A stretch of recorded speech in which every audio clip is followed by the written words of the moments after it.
The Ayatollah regime in Iran is facing massive water and electricity shortages in the cities of the country, increasing international sanctions and also isolation, but it has a plan.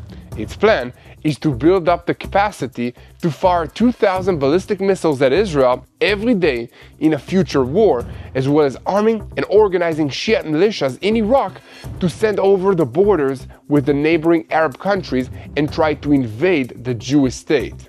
In Gaza, Hamas also has a plan to turn its overwhelming battlefield defeat in the Swords of Iron War into a propaganda victory by claiming that the hundreds of terrorists trapped in tunnels underneath areas controlled by Israel are proof that they were not fully conquered.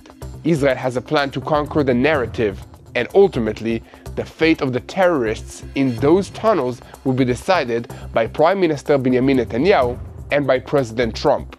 In related news, Israel is now looking to confiscate the boats of Greta Thunberg's flotilla after it came to light that Hamas is the actual owner of most of them.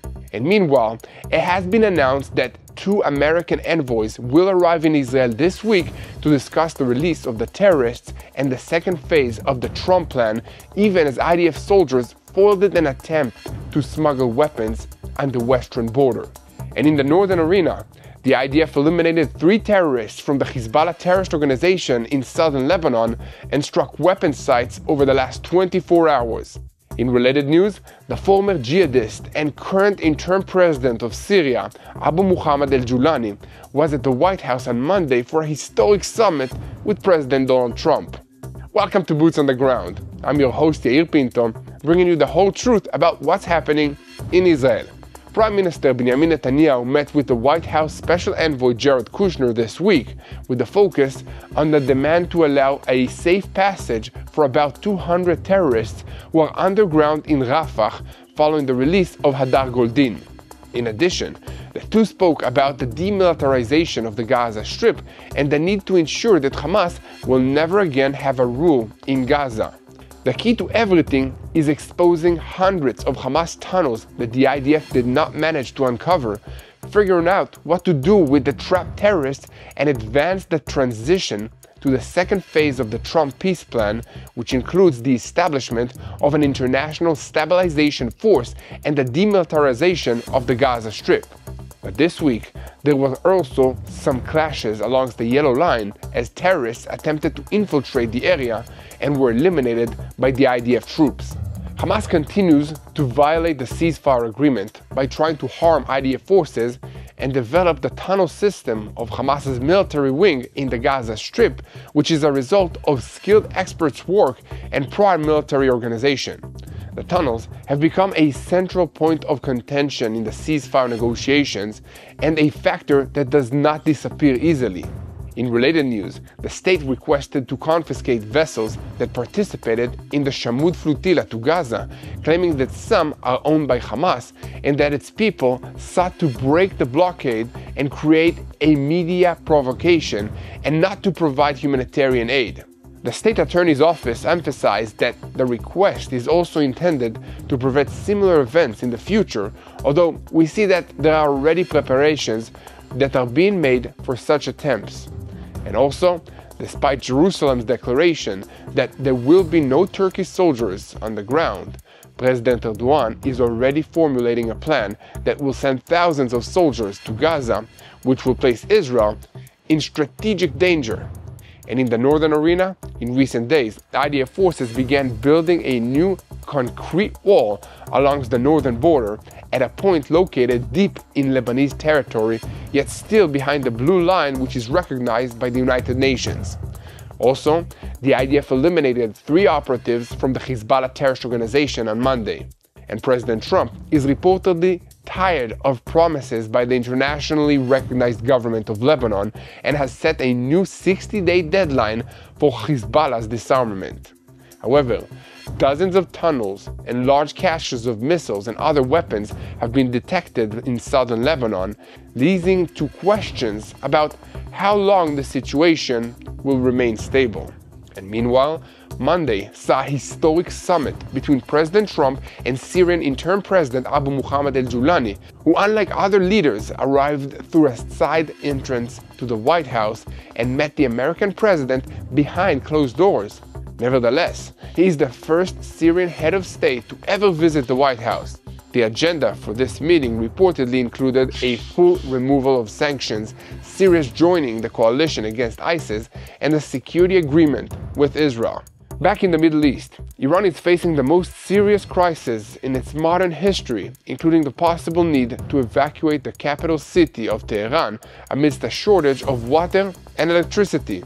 Water shutdowns have already begun in some neighborhoods, as President Pezeshkian warned that if rain does not fall soon, the capital may have to be evacuated. Will the crisis lead to the regime's collapse? We might be able to find out. Let me know what you think.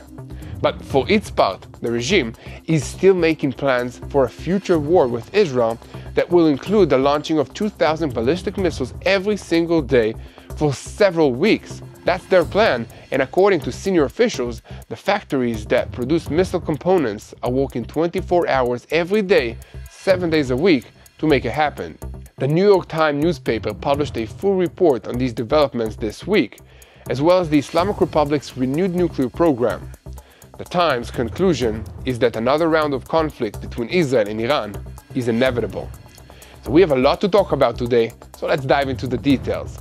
I'm Yair Pinto, and this is your Boots on the Ground report, bringing you the whole truth of what's happening in Israel amidst the continued battle against Hamas, Hezbollah, the Houthis in Yemen, the Shia militias in Iraq, and all the other armed groups in this region that are taking their orders from Iran's Revolutionary Guards Corps, which is the head of the crumbling axis of evil in the Middle East.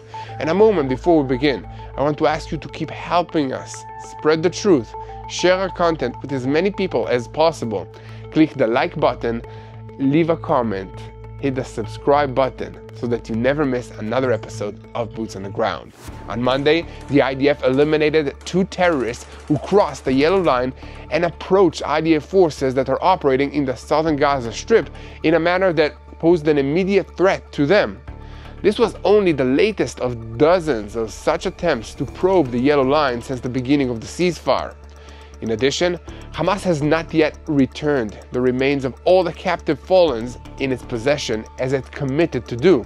As of now, in the Gaza Strip, 3 Israeli captive fallen and 1 captive fallen who is a resident of a foreign country are still being held. However, after the return of the remains of Lieutenant Hadar Goldin, who was kidnapped and held in Gaza for over 11 years and became a symbol of determination and the struggle to bring all the hostages back to Israel, the Americans are now pressuring Israel to move forward on 2 issues. They include the release of the terrorists from underground in the Janina neighborhood in Rafah and moving to the second stage of the agreement, and in effect, these are actually the same issues. At the center of the second stage of the agreement is Hamas's commitment to disarm and demilitarize Gaza. But the matter is not just the handing over of small arms and perhaps a few mortars. Hamas is required to expose the hundreds of tunnel routes that it still holds in the Gaza Strip, tunnels at various depths underground from a few meters to 60 to 70 meters deep. Today, these tunnels are essentially the center of life of the terrorist organization because Hamas chose to operate beneath the surface. Furthermore, most of its strategic but also critical assets are deep in these tunnels, and this includes command rooms, defense and attack arrays, communications and cyber centers, workshops for manufacturing explosive charges, launchers, rockets, and more. Hamas's military wing made clear at the beginning of the week that the surrender of its fighters or giving up their weapons is not an option. Muhammad Nazal, a senior figure in the organization abroad, also rejected the possibility of exiling the terrorists outside of the Gaza Strip and called on the mediators to act. However, Turkey did not need this call to identify the event as an opportunity for additional political gain, and in the name of an official on its behalf, it was stated that it is working to ensure the safe passage of about 20 Gazan citizens who were stuck in the tunnels in Rafah. Just like that, 200 civilians stuck in the tunnels. Can you believe that? They are Hamas terrorists. So what do you think about all these statements by the Turkish official? Let me know in the comments section. In any case, the escalation in relations between Ankara and Jerusalem following the arrest warrants issued in Turkey for Prime Minister Benjamin Netanyahu and other senior Israeli officials and Israeli response to that, and in light of the Israeli opposition to Turkey's involvement in the multinational force that will operate in Gaza, will also have a place on the agenda of the White House envoy Jared Kushner's meetings with Prime Minister Benjamin Netanyahu this week, but they will not be at the center. From Israel's point of view, the ceasefire is not the goal, especially not now, after the return of the living hostages and most of the fallen. Dismantling the enemy's capabilities and demilitarizing the area are still Israel's main objectives, and therefore it cannot subordinate them to the ceasefire or settle for cosmetic solutions regarding these issues. Moreover, Israel's approach to these issues in the Gaza sector will also affect the calculations of Hezbollah, and not in a good way for Israel's perspective. Therefore, Israel must be very careful in its situation and not allow a mistake that will lead to a bigger problem in the near future. And here at TBN Israel, we will continue to report on every development on this issue. So keep spreading the truth, share and follow us. And most importantly, don't forget to click on the subscribe button so that you stay tuned to the truth in real time and never miss another episode of Boots on the Ground. Now, I want to tell you about one of our partners. So if you watched our show before, you probably already know about the miracle of Arza. So I'm really excited to share with all of you that Arza has launched their brand new Christmas box called Nativity Night, and it's their most incredible box yet. Each year, their Christmas box sells out faster and faster than ever, and this year, because of huge demand, they're already almost gone. Every single item inside your Arza box is handmade by local Israeli artisans and small family businesses, so with your purchase, you're directly blessing and supporting the people of Israel while bringing the land of the Bible where Jesus was born right into your houses. So inside, there is a gorgeous hand-painted ceramic plate depicting the night of the Nativity, delicious foods and spices, a beautiful hand-carved olive oil wood nativity ornament from Bethlehem, and so many other handcrafted treasures that bring the story of Christmas to life.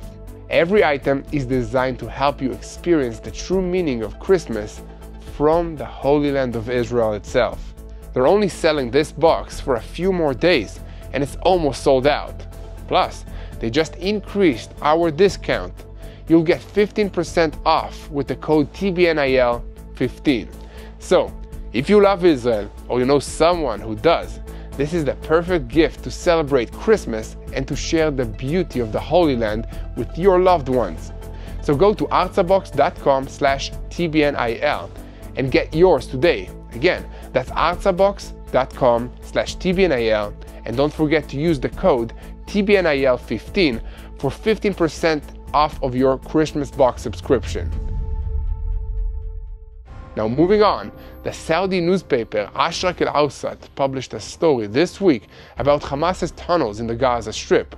The article claims that Hamas's tunnel weapon in the Gaza Strip became, at the end of 2015, one of the important images of the ceasefire crisis, as Israel insists on their complete destruction, whereas Hamas and the Palestinian public see this underground system as a strategic achievement.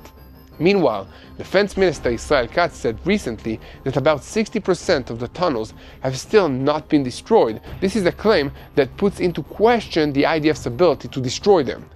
Furthermore, the underground tunnel array remains a significant asset in terms of survivability and force employment. And according to sources in Hamas, the tunnel system is integrated into the military organization of its military wing, which is organized into 5 brigades, including the North, Gaza, Center, Khan Yunis, and Rafah. Each brigade has battalions, companies, and subunits, and accordingly also a central and private tunnel network for each unit level. The central tunnels serve command, control, and logistic functions. Battalion and company tunnels serve defined regional missions, and offensive tunnels were built for infiltration and for attack operations. Before the war, about 24 battalions operated under this structure. Each battalion included dozens of hundreds of fighters, and some were specifically employed in digging tunnels and preparing them. Hamas sources attribute the leadership of the tunnel project to key figures within the military wing, and in practical, the figure of Muhammad Sinwar in the early stages of planning. The work was not carried out by typical civilian engineers, but mainly by teams of technicians and skilled workers of the military wing who excelled in mapping the soil, identifying weak points, and plotting excavation and routes. The work also included establishing underground concrete casting sites, the use of engineering machines, generators, underground water and electricity infrastructure, iron works, and the likes. This engineering operation enabled the creation of tunnels at depths, length, and branches that were not always visible, and sometimes even the establishment of underground factories for producing rockets and explosives. According to the report, each digging team was composed of 8 to 10 workers who rotated shifts, while in each tunnel 3 groups operated. The central tunnels were allocated a large force, about 100 people in each brigade, while the offensive tunnels were allocated about 40 workers at the brigade level, in addition to specialist technicians. The process included removing soil, reinforcing walls with concrete, flooring, and connecting internal networks. Alongside the expertise, many losses were also recorded, and some tunnels collapsed amidst other engineering risks, as well as attempts by external forces, such as Israel, to sabotage the construction or expose excavation sites. However, despite these risks and setbacks, the report claims that the tunnels constituted a tactical and strategic asset for Hamas, both as the means of defense and as means of offense, and as a bargaining factor with the Israeli side. For all of these reasons, Israel's demand for the complete destruction stands at the center of the debate over enforcing the ceasefire agreement, while at the same time, the fact that a large part of the system remains standing raises questions regarding the IDF's ability to destroy all these tunnels. So the Israeli argument that destroying the tunnels will neutralize significant parts of Hamas's capabilities clashes with the fact that the network developed over years with professional engineering and skilled manpower, and therefore it is not certain that the use of force alone will suffice to remove this threat. In conclusion, the report claims that Hamas's tunnels in Gaza are not only a random or temporary phenomenon, they are the product of a long-term planning, technical skill, and broad logistics, and an organized military structure. Even after years of fighting and efforts at exposure and destruction, part of the system remains, making it difficult to find a quick and simple solution to the underground threat within the ceasefire negotiations and for many future security arrangements in the Gaza Strip. And on the other hand, the fact that Hamas has managed to preserve so much of the tunnel infrastructure despite 2 years of war with the IDF, in which serious efforts were made to demolish these tunnels, gives Hamas a way to say that they were not defeated. This might seem very weird to you or me, but that won't stop Hamas from pushing this narrative. On yet another hand, the United States is pressuring Israel to allow safe passage for about 200 terrorists who are stuck in underground tunnels in Rafah and in an area that is on the Israeli side of the Yellow Line. Thus it becomes known with one of the proposed solutions stating that the terrorists would surrender and lay down their arms and in return receive amnesty or be exiled, while the tunnels in which they are staying would be demolished. This is sure to be at the top of the agenda for this week's meeting between Prime Minister Benjamin Netanyahu and Jared Kushner, the son-in-law and the advisor of United States President Donald Trump. A senior Israeli official referred to the issue, saying that there is heavy pressure from the United States and the assessment is that this will be resolved in some kind of agreement. And meanwhile, Hamas spokesperson Hazem Qassem claimed on Monday in a conversation with the Qatari channel El Arabiya that the organization is committed to the ceasefire arrangement and is ready to remove the occupation's excuses.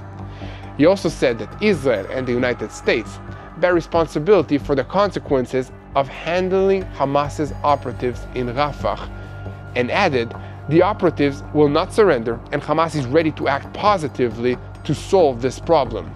The mediators presented proposals to solve the problem of the stranded operatives, but Israel refused. For the time being, it is not clear whether Israel agreed to provide any consideration to Hamas in exchange for the return of the remains of IDF Lieutenant Hadar Goldin, but last week, in the meeting of the Political Security Cabinet, the Chief of Staff Lieutenant General Eyal Zamir said that there is no Chief of Staff's deal regarding the terrorists who are stuck in the tunnels in Rafah, and about 2 days after he said that, he would be ready to consider their release only in exchange for Hadar Goldin. General Zamir added that it's either surrender or we'll eliminate them. These are the options.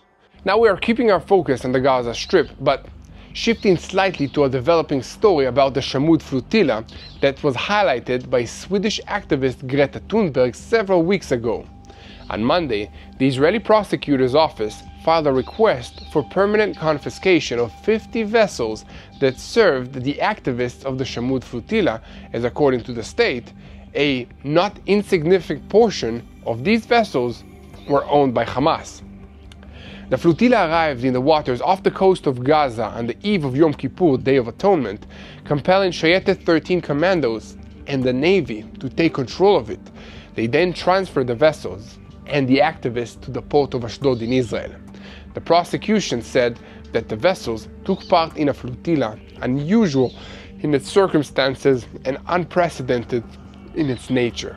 In practical, in the scope of the vessels that participated in the flotilla, the deliberate operational challenge posed to the Navy, as well as in the significant involvement of the Hamas terrorist organization in carrying it out. Furthermore, the Shamud flotilla was an illegal attempt to break the blockade and create a media provocation and not to provide humanitarian aid to the Palestinians. The prosecution emphasized that the request is also intended to prevent similar events in the future, which Israel is already identifying and preparing for. According to the state, an amount of humanitarian equipment was found on the vessels, less than 5 tons in total, which is about a quarter of the aid that a single truck carries into the Gaza Strip, and we have hundreds of them entering Gaza every day.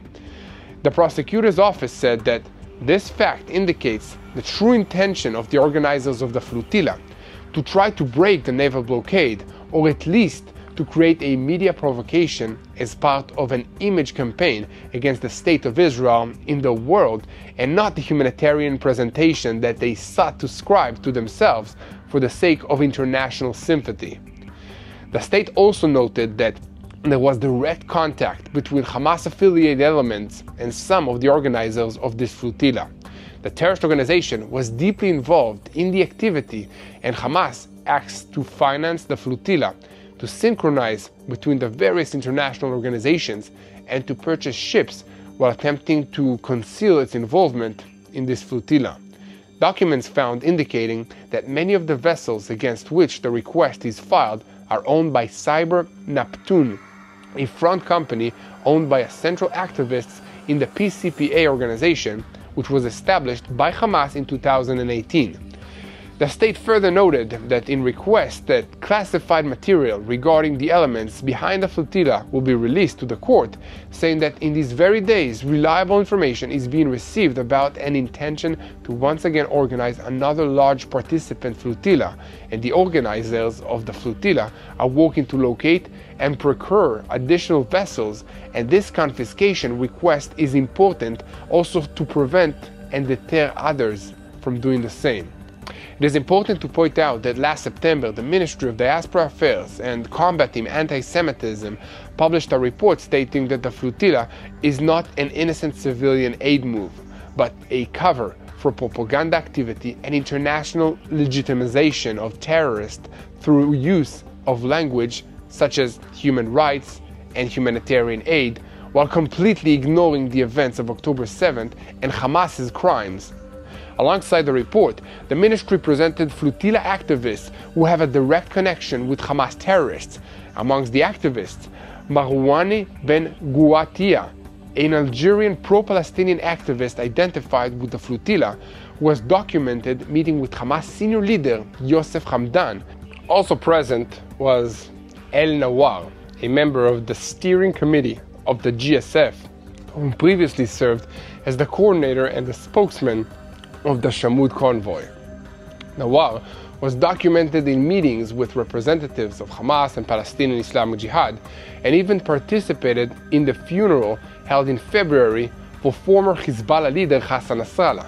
And here at TBN Israel, we will continue to bring you the whole truth, and as always, we invite you to be part of the team by sharing our videos on YouTube, following us on social media, and above all, click the subscribe button if you haven't already, so that you never miss another episode of Boots on the Ground. And now, we are switching our focus to the northern arena, where on Monday morning the IDF attacked and eliminated Hezbollah operative Samir Ali Fakih in the Sarifa area in southern Lebanon.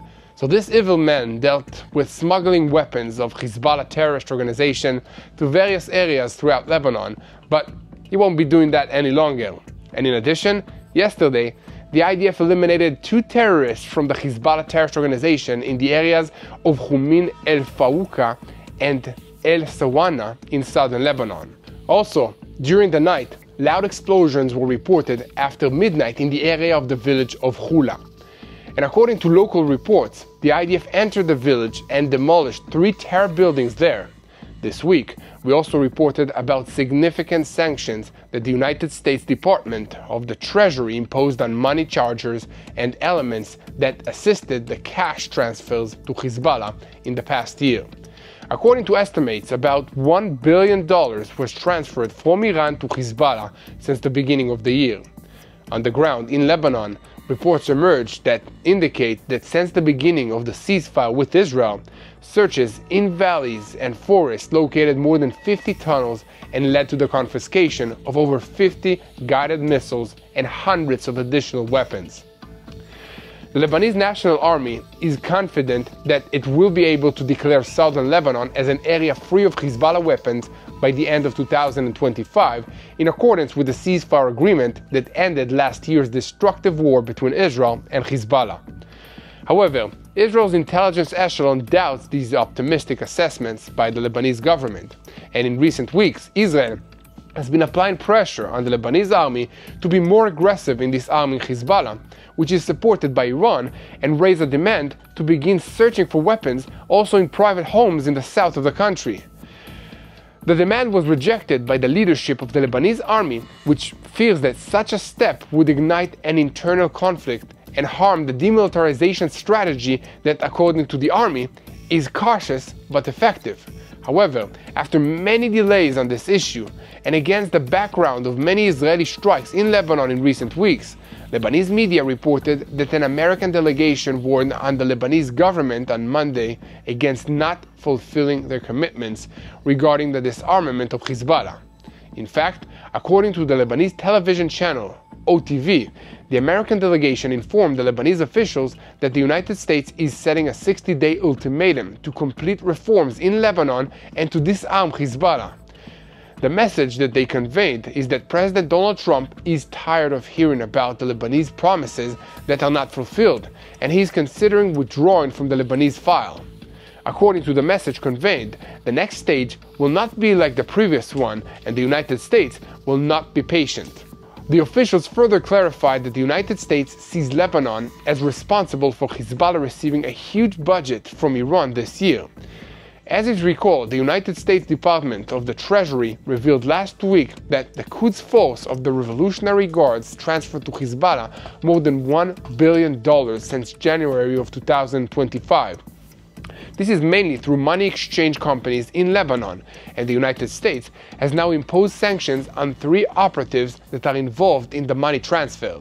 And here at TBN Israel, we will continue to report on every development every day. So if you want to help us, share with your neighbor what's happening in Israel, give a click to the like button, and make sure to subscribe. And now, let's get back to the news, and according to a report this week in the New York Times, the regional elements are warning that another round of war between Israel and Iran is only a matter of time. The Ayatollah regime is repairing sites related to its nuclear program that were damaged during the 12-day war in June, and are also building a new site. So far, they are refusing to allow IAEA inspectors into this new site or to any other suspected nuclear site beside those already declared. Israel sees the conflict with Iran as unresolved and is ready to strike again, while Arab states are strengthening ties with the United States and Pakistan, but are keeping an open channel with the Islamic Republic of Iran. And meanwhile, experts assess that Iran is weaker and more isolated than ever before, but still has regional influence. Furthermore, Iran has always maintained that it showed great restraint along the 12-day war, which I personally find very hard to believe. I'm sure they were firing as many ballistic missiles and drones at Israel as they could, and would have liked to fire a lot more. And the IDF destroyed many of the launchers from these missiles even as they were preparing to fire, and it can be assumed that many of the soldiers who knew how to operate this equipment also perished in these strikes. And with all of this in mind, Ali Vazed, the Iran project director at the International Crisis Group, who was quoted in the New York Times piece, said that amongst other things, the missile factories are working 24 hours every day, and if there is another war, they hope to fire 2,000 rockets at once to flood Israel's defenses, not 500 over 12 days, as they did in June. So if you ask me, I would say that this is a fairy tale that should not be taken seriously for all kinds of reasons, starting with the fact that we know exactly how long it takes to produce ballistic missiles, even if the factories are working around the clock, as these officials are claiming. If they wanted to produce the 2,000 per day that they say they want to fire at Israel, even on the first day, it will take them a very long time. It will also take them time to acquire or build new launchers, train the crews to maintain them, mix all the fuel that will be needed for each missile, and all the rest. But we should always prepare and take seriously what the enemies are saying and their intentions. That's also assuming that the Mossad will let them work in peace, which I'm sure it will not. So I doubt that any members of the Iranian regime are watching this, but if they are, I have some advice for you guys. They should stop making up ridiculous fairy tales for the Iran project director at the International Crisis Group and start trying to solve the very real problems that their people are facing in the real world, like the water crisis, which is about to force them to evacuate their capital city, Tehran. So much for my advice. Now, let's get back into the New York Times report, which said that there is no evidence of a new attack by either side being imminent. But according to Vaez, Israel feels that the job is not finished and sees no reason not to renew the conflict, so Iran is doubling its readiness for the next round. The report also noted that Iran is more isolated from the West than it has been in decades, while regional Arab powers such as Saudi Arabia, Egypt, and the United Arab Emirates have increased their influence on Washington and are leveraging that against Iran. So here at TBN Israel, we will continue to report on every development on the Iranian issue, so keep spreading the truth, share, follow us, and most importantly, hit the subscribe button. That's how the algorithm works on YouTube. We want to reach more people. And now, we are keeping our focus on regional developments in the Middle East, but we're also shifting our gaze to Washington, where Syria's interim president Abu Muhammad al-Julani met with United States President Donald Trump at the White House on Monday evening. Unlike meetings that Trump's hold with other leaders from around the world, al-Julani was not documented arriving from the main entrance and was photographed only through a fence of the compound when he arrived through the side entrance. Press coverage of the meeting was also limited, but according to reports, U.S. Secretary of State Marco Rubio and the United States envoy to Syria, Thomas Barak, are also participating in these meetings. This is a particularly unusual meeting, not only because it is the first time since Syria's independence in 1946 that its head of state visited the White House, but also because of al-Julani's jihadist past. Since he rose to power with the overthrow of the Assad regime almost a year ago, he has been presenting a moderate face to the West and claims that he abandoned the extreme ideology that he espoused when he was an al-Qaeda fighter. Let me know what you think about this. Do you think that this guy is a new man, he changed, or is he another ISIS terrorist? Let me know in the comments. And meanwhile, at the White House summit, al-Julani and Trump reportedly discussed several key issues currently on the agenda. Foremost amongst them are the talks mediating by Washington for a security arrangement between Israel and Syria. So this plan is supposed to regulate the situation on the border after the IDF took control of areas in the Syrian Golan following the fall of the Assad regime. Last week, Reuters reported that the United States is preparing to establish a military base in the Damascus area to oversee the implementation of this arrangement, and that it is exerting pressure for its approval by the end of the year. Trump and al-Julani also discussed Syria's formal joining of the US-led international coalition against ISIS, even though the Syrian army is already in practice taking part in operations against the terrorist organization. In fact, on Monday, Reuters reported that in recent months, 2 separate ISIS plots to assassinate al-Julani were foiled. Also on the meeting's agenda, al-Julani's desire to promote a permanent and complete lifting of the American sanctions that were imposed on Syria after President Trump froze their implementation, but only Congress can approve a complete removal. Talks are now being held regarding how to remove them. Some lawmakers support full removals, but others demand that the removal be done only under conditions and be reviewed once every 6 months. The tougher option is being promoted by Trump's close ally, the hawkish Republican, Senator Lindsey Graham, and in Syria, they oppose it, of course, and express concern that if the sanctions are not completely removed, foreign companies will fear returning to the country and helping rebuild its economy. For the record, this is al-Julani's second visit to the US, as in September he participated in the annual United Nations General Assembly session in New York, a session in which he met with various leaders as part of what is seen as a whitewashing move of the former jihadist. Although it seems that, for now, he has succeeded in convincing the world's leaders who reopened embassies in Damascus and lifted sanctions on al-Julani himself and on Syria as a whole. In practice, many doubt the credibility of his claims. So, for instance, the fear for the fate of minorities in Syria only grew following the massacre in March of the Alawite minority from which the Assad family came from. In July, clashes also broke out in the Druze province of El Saweda, and there too horrific massacres were reported in which hundreds of people perished, most of them Druze. Al-Julani condemned these massacres and ordered investigations to ostensibly bring those responsible to justice.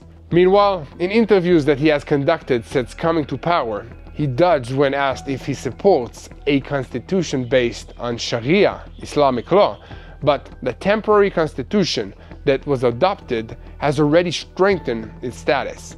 So keep spreading the truth, share, and follow us. Most importantly, don't forget to pray. God is listening, and this is a spiritual war. And the best thing that we can do in order to win this war is to pray that God will give wisdom to our leaders, that the enemies of Israel will stop launching rockets at us and start loving on the Jewish people, have cooperation, have economic agreements. It will be better for all of us. Let's pray for all the innocent lives that are affected by these terrorist regimes, if it's the Palestinian people in Gaza that are under the terrible rule of Hamas, if it's the people of Iran that are under the Ayatollah regime. Let's pray for them. We know that they want peace with Israel. The people have an option of living in peace together. Let's pray for the peace of Jerusalem.